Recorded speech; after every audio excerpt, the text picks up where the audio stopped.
Welcome, little boys and girls. Today, a simple story will be told. A simple tale of eradicating tiny bits of trash from the upper atmosphere of our world. This is the story of Jimmy and the Itty-Bitties.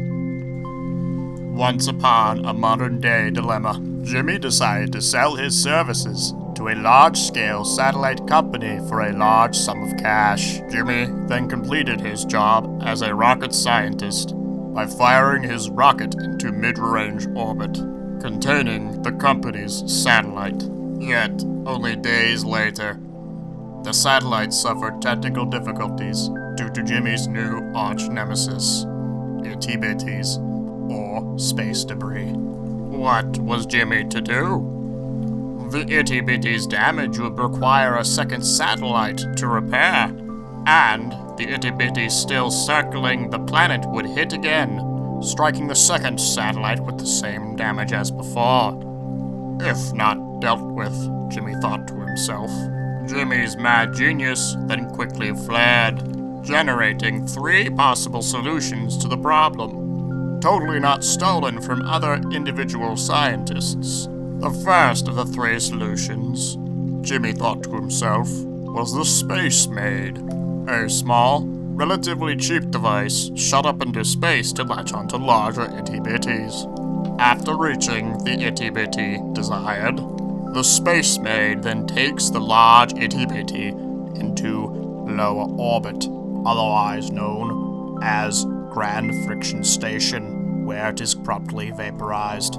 The second solution, labeled by the all-powerful Jimmy, is the Space Tether. This machine, as its predecessor, would be fired into orbit and act like a net, gathering space debris with its gravitational-powered core, and swinging down low to get rid of those troublesome trash creatures.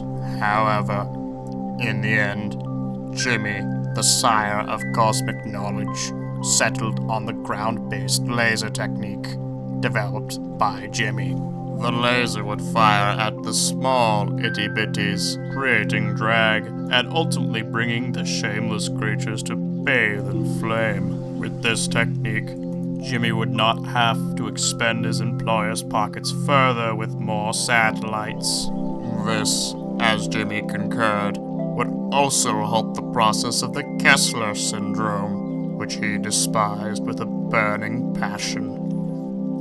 Jimmy's battle against the Itty-Bitties walls on to this day, and with help by donators from the general community, including you, he very well may create a gigantic space laser to fire and burn up the Itty-Bitties that plague our atmosphere.